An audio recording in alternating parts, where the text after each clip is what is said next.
जब कोई तुलना नहीं होती तो किसी के गौरव को ठेस नहीं पहुंचती।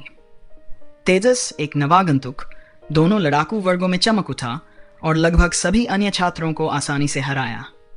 यहां तक कि वरिष्ठ भाई विवेक भी उसे पराजित नहीं कर सके और गौरव अपनी असाधारण प्रतिभा के बावजूद हार गया। तेजस ने व्यावहारिक रूप से रिडेम्पशन सोसाइटी के सभी छात्रों को पीछे छोड़ दिया था और उसकी क्षमताओं से प्रभावित होना सभी के लिए एक स्वाभाविक बात बन गई थी। इस स्थिति ने लड़ाकू कक्षाओं के शिक्षक को अपने प्रशिक्षण तरीकों पर पुनर्विचार करने पर मजबूर किया। स्वाभाविक रूप से ऐसे समय में तेजस के सुझावों ने सभी को प्रभावित किया। रात के खाने के बाद तेजस अपने कमरे में लौट आया और अकेले साधना करने लगा। आज की साधना उसके लिए विशेष महत्व रखती थी। उसकी रक्तरेखा छापों को भस्म करने की समझ धीरे धीरे सुधर रही थी। तेजस को एहसास हुआ कि जिन छापों को उसने भस्म किया था लेकिन जो उसकी ऊर्जा भंवर में पूरी तरह से समाहित नहीं हुई थी, उनकी शक्तियां धीरे धीरे खत्म हो जाएंगी। छाप के स्तर के आधार पर उनके शरीर में रहने का समय अलग अलग था। इसका मतलब यह था कि रक्तरेखा के निशानों को अवशोषित करने के बावजूद वे सभी धीरे धीरे गायब हो जाएंगे जब तक कि पूरी तरह से समाप्त नहीं हो जाते। तेजस ने अभी हाल ही में यह निर्णय लिया था कि उसे अब आयरनहाइड शील्ड की आवश्यकता नहीं है। क्रोनोक्रोक परिवर्तन का आकर्षण उसके लिए बहुत अधिक था और तेजस को विश्वास था कि इसका एकीकरण उसकी दुनिया को समझने के तरीके को बदल देगा। आयरनहाइड शील्ड का स्तर ऊंचा नहीं था और इसका क्रम भी कम था। तेजस को इसे त्यागने में कोई आपत्ति नहीं थी क्योंकि इससे उसकी समग्र लड़ाकू शक्ति पर अधिक असर नहीं पड़ता, केवल उसकी रक्षा थोड़ी कमजोर होती। इसके विपरीत अगर वह क्रोनोक्रोक ट्रांसफॉर्मेशन का सही तरीके से उपयोग करता तो वह गौरव की तुलना में कहीं अधिक प्रभावशाली परिणाम प्राप्त कर सकता था। तेजस की आध्यात्मिक शक्ति गौरव की तुलना में काफी अधिक शक्तिशाली थी। हालांकि समय को तत्वों के संदर्भ में पूरी तरह से वर्णित नहीं किया जा सकता। तेजस की यादों ने समय के गुणों को उसके लिए स्पष्ट रूप से परिभाषित किया था। समय को नियंत्रित करने के लिए मजबूत आध्यात्मिक शक्ति की आवश्यकता थी। गौरव से प्राप्त रक्तरेखा शक्ति ने उसे दूसरे स्तरीय मूल के बजाय तीसरे स्तरीय क्रोनोक्रोक छाप प्रदान की। अपनी शक्तिशाली आध्यात्मिक शक्ति के साथ वह जो प्रभाव प्राप्त कर सकता था और जो क्षमताएं वह इस्तेमाल कर सकता था वे निस्संदेह गौरव के लिए अतुलनीय थीं। बिस्तर पर पैर मोड़कर बैठे तेजस ने अपने अंदर ध्यान केंद्रित किया और उन 5 छापों का अवलोकन किया जो पहले से ही उसके पास थीं। विंडवुल्फ ट्रांसफॉर्मेशन छाप अभी भी इन 5 छापों में सबसे प्रमुख थी। हालांकि यह उच्च स्तरीय नहीं थी, केवल चौथे स्तरीय दानव वंश के कारण विंडवुल्फ सरदार जेन की संपूर्ण वंश शक्ति को अवशोषित करने के बाद यह 5वें क्रम के शिखर पर पहुंच चुकी थी, जहां आगे बढ़ने की कोई गुंजाइश नहीं थी। तेजस को अपनी रहस्यमय स्वर्ग तकनीक को 6ठे क्रम तक विकसित करने और सुधारने के लिए 6ठे क्रम के विंडवुल्फ वंश शक्ति को भस्म करने की आवश्यकता होगी। इसके अतिरिक्त शेष 4 छापें चौथे क्रम की फ्लैश तेंदुआ छाप, तीसरे क्रम की आयरनहाइड शील्ड, चौथे क्रम की विवेकशील आंख और दूसरे क्रम की गोल्डन रॉक ट्रांसफॉर्मेशन थी। 5 क्षमताओं की अपनी ताकत थी, लेकिन पहले 4 की रक्तरेखा स्तर अपेक्षाकृत कम थी। विवेकशील आंख के अलावा इन्हें मजबूत करने का कोई अवसर नहीं था। तेजस के मन में एक विचार आया, अगर उसने राक्षसी भगवान परिवर्तन की छापों को अपने आसपास के रिडेम्पशन सोसाइटी के प्रतिभाशाली छात्रों की क्षमताओं में बदल दिया तो इन छापों को विकसित करना कोई समस्या नहीं होगी। जब तक उसके सहपाठियों की ताकतें बढ़ती रहीं, वह भी आगे बढ़ सकता था। यह तरीका राक्षसों को खाने और अवशोषित करने से कहीं आसान था। चांदनी का उदाहरण लीजिए, जिसकी गोल्डन रॉक परिवर्तन छाप चौथे क्रम पर थी। तेजस ने उसे दूसरी क्रम की छाप देने के लिए आवश्यक अवशोषण पूरा किया था और वह नियमित बातचीत और क्रमिक अवशोषण के माध्यम से चौथे क्रम तक पहुंच जाएगी। अगर चांदनी 5वें क्रम तक बढ़ती है तो तेजस भी स्वाभाविक रूप से इसे प्राप्त कर सकता था। इस तरह चांदनी की साधना में मदद करना उसके खुद की साधना में मदद करने के बराबर था। विवेक का आइस अप्सरा परिवर्तन पहले ही 6ठे क्रम पर था। अगर तेजस ने अपनी रक्तरेखा छाप को अवशोषित किया तो वह धीरे धीरे 5वें क्रम के शिखर तक पहुंच सकता था और रहस्यमय स्वर्ग तकनीक की साधना में सफलता के बाद 6ठे क्रम तक पहुंच सकता था। वास्तव में विवेक की 6ठे क्रम की रक्तरेखा शक्ति को अवशोषित करके वह अपनी साधना को आगे बढ़ा सकता था। हालांकि इस समय एकमात्र समस्या नई छापों के लिए जगह की कमी थी। विंडवुल्फ ट्रांसफॉर्मेशन की क्षमता पूरी तरह से अपूरणीय थी। तेजस को इसका उपयोग जारी रखना पड़ा, अन्यथा वह अपनी पूरी क्षमता का उपयोग करने का जोखिम उठा सकता था।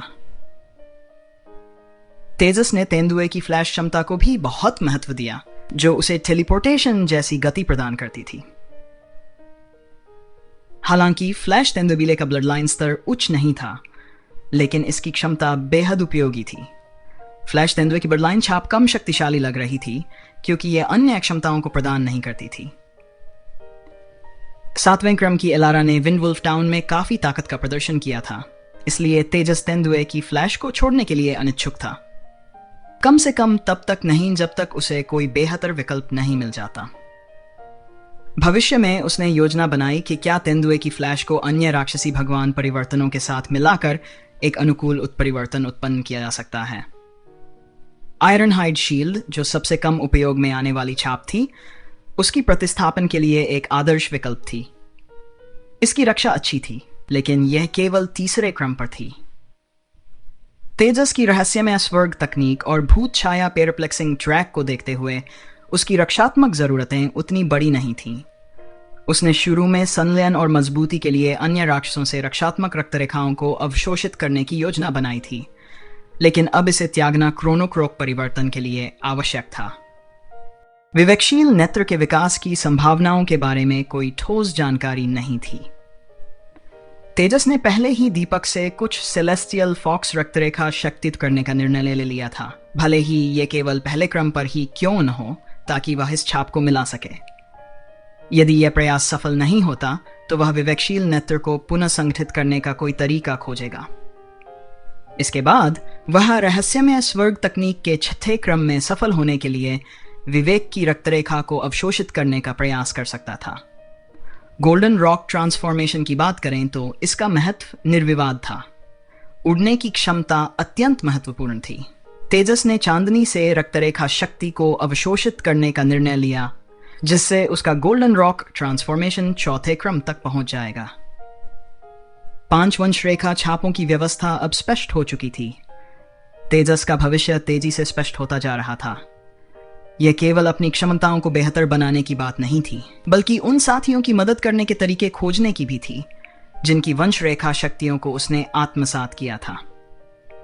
यह पारस्परिक विकास की रणनीति सामूहिक शक्ति को बढ़ाएगी और सभी को लाभ पहुंचाएगी। विवेक की समझ असाधारण रूप से गहरी थी। तेजस के मार्गदर्शन में बर्फ तत्व के बारे में उसकी जानकारी नए स्तर पर पहुंच गई थी। भविष्य में 7वें क्रम तक पहुंचने की संभावना अच्छी तरह से दिख रही थी। इसी तरह तेजस ने दूसरों की सहायता की जहां भी वह कर सकता था। हालांकि अब वह वही ईश्वर राजा नहीं था जो वह पहले था, लेकिन उसकी अंतर्दृष्टि रिडेम्पशन सोसाइटी के शिक्षकों की तुलना में कहीं अधिक गहरी थी, जिससे वह इन छात्रों के लिए एक बेहतर गुरु बन गया।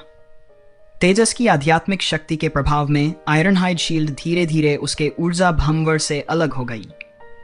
बहुत सावधानी से उसने क्रोनोक्रोक ट्रांसफॉर्मेशन का प्रतिनिधित्व करने वाले सफेद प्रकाश गोले को खींचा और इसे खाली स्थिति में एकीकृत किया। आज उसने रक्तरेखा ऊर्जा अवशोषण का एक तीव्र दौर पूरा किया था। गौरव द्वारा लगातार 3 बार क्रोनोक्रोक परिवर्तन की क्षमता का उपयोग करने से उसके रक्तरेखा में उतार चढ़ाव चरम पर पहुंच गया और उसकी आध्यात्मिक शक्ति समाप्त हो गई। इस प्रकार तेजस बिना किसी की नजर में आए अपने अवशोषण को अधिक बलपूर्वक कर सकता था, जिससे क्रोनोक्रोक परिवर्तन 3रे क्रम तक पहुंच गया। हालांकि यह 3रे क्रम का केवल प्रारंभिक स्तर था, फिर भी यह काफी शक्तिशाली था। क्रोनोक्रोक रूपांतरण धीरे धीरे भंवर में विलीन हो गया और सफेद छाप स्थिर हो गई। अचानक ऐसा लगा जैसे तेजस के दिमाग में कुछ विस्फोट हो गया हो। उसके आसपास की हर चीज उसी पल धीमी हो गई, यहाँ तक कि उसके शरीर के भीतर रक्तरेखा में उतार चढ़ाव और रहस्यमय स्वर्ग तकनीक का संचालन भी धीमा हो गया। तेजस की चेतना के सागर की गहराई में एक सुनहरा प्रकाश बिंदु, जो सुई की नोक जितना छोटा था, अस्तित्व में आया और चला गया। इसकी चमक की दर अस्थिर लग रही थी, कभी अचानक तेज होती और फिर धीमी होती, जिससे तेजस की मानसिक शक्ति भी इसके साथ अस्थिर रूप से बदलने लगी। उसके मन में निरंतर अजीब विचार उभर रहे थे। यही समय का सार था। यदि किसी और ने ऐसा अनुभव किया होता तो उन्हें मानसिक रूप से टूटने का जोखिम हो सकता था, लेकिन तेजस ने ऐसा नहीं किया। एक पूर्व देव राजा के रूप में उसके पास समय के रहस्यों की एक अनूठी समझ थी। इसके अलावा उसके बेटे और पोते के पास भी समय से संबंधित शक्तिशाली क्षमताएं थीं और उसने उनके विकास को करीब से देखा था। खुद को शांत करते हुए उसने चुपचाप समय बीतने का अनुभव किया, ऐसा महसूस करते हुए कि उसका शरीर और आत्मा शुद्ध हो रहे थे।